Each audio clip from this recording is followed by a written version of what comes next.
this here is Coots Ndika. He's one of our studs, and the llamas are all different and they have different personalities, but he's a little high-strung, and that's why we breed him. This one here is America, and he's a little bit more timid. He's from a different bloodline, and they're all good packers, but he's a little bit more timid. They're all different personalities.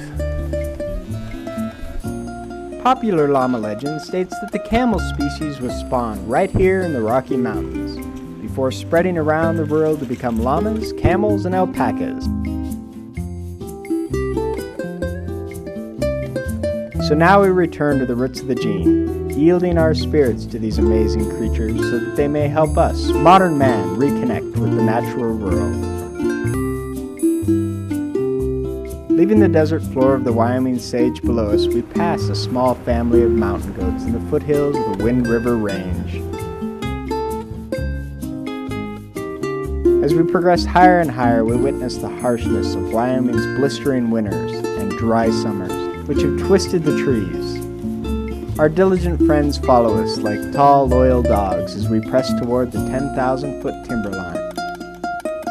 Time to answer a few common llama inquiries. First, no, you cannot ride the llama. You're too big, or it's too small. But it's just not a match, and you'll hurt his little back. As for llama spit, yes, they do indeed, but it's not as common as you may think, and I don't have any footage of a llama spitting. My apologies. Of almost 100 mountain ranges that make up the Rocky Mountains, the Wind Rivers are possibly the most prominent range. They're almost 50 miles wide at the center and go out to flat plains on both sides. On the northern end, the Wind Rivers joins with the Absaroka Range, which extends into Montana. With a good day's hike behind us, our expert backcountry guides from the Lander Llama Company orient us to the land around our exploration base camp. This is Upper Silas Lake here, up to the right, kind of behind the trees there. So it's called Coney Mountain. We're on the backside of it now. Behind us, that way a little bit, is Tomahawk Lake. You'll probably fish that a little bit. Up above us is another little lake. And then really beyond this lake, it's just a series of lakes, and it just gets alpine and really outstanding country beyond here. From our centralized base camp, we will spend the next 3 days clambering to the top of nearby peaks, fishing and swimming, and of course, filming llamas. With the Big Agnes Parkview tent pitched away from the tender lake shore, I'll be bedding down early, resting up for tomorrow's ascent of Coney Mountain. The Lander llamas are also settling down for their evening rest to a mountain fiddle lullaby.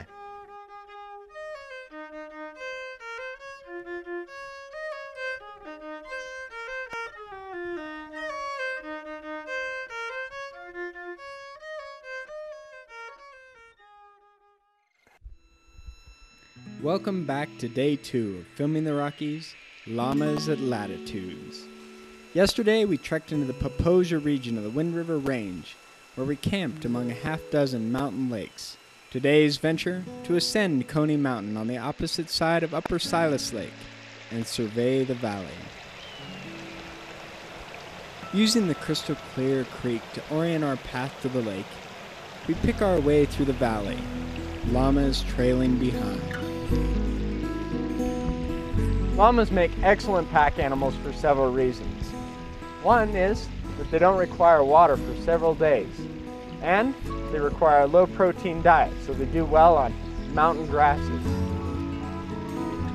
Another great thing about llamas is they're very easy to handle. For the most part, they tend to just follow you down the trail, and they let you know if something isn't right or if there's wildlife around. Most pack llamas can carry from 50 to 100 pounds of weight.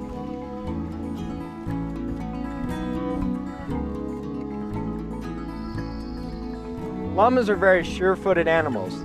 The bottom of their feet are very similar to a dog's. They have a pad instead of a hoof because they're a member of the camel family, or genus Llama with one L. Also, they're much lighter than a horse or a mule, so they don't tear up the track nearly as much.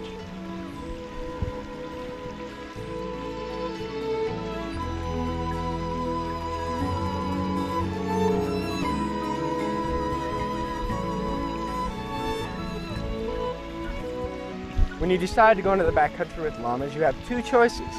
You can rent them, or you can go on a guided trip. The Lander Llama Company offers both options.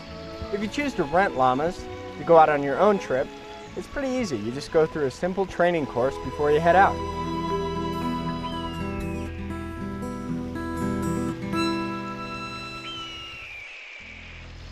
Reaching the lake area, we picket the llamas, who promptly mark their new picnic area and sample the alpine buffet. While they relax, we push on into the sky. After passing the timberline, we begin to scramble over stone. High in the Wind River Range, wind and water have whisked away the soil, leaving mountains solely composed of boulders.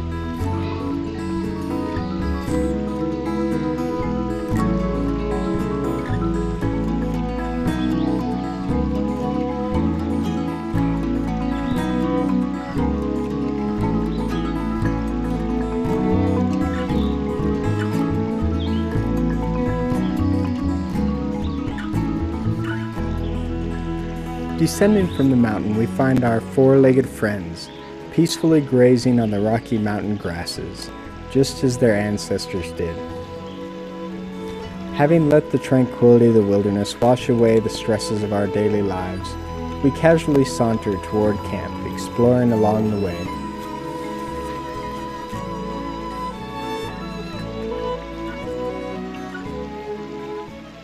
Atlantic and I have found a cool little camping shelter that somebody built up next to Island Lake.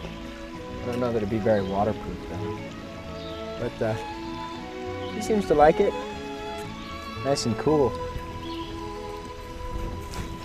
One of the best parts about llama trekking is the ability to relax for long periods in the backcountry, thanks to the extra provisions our pack companions have carried.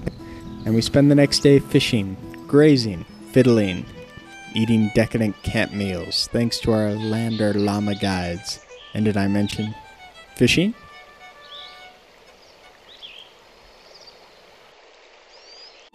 Interested in heading out on a llama trip? To trek Wyoming, visit landerllama.com. You get the Kush treatment.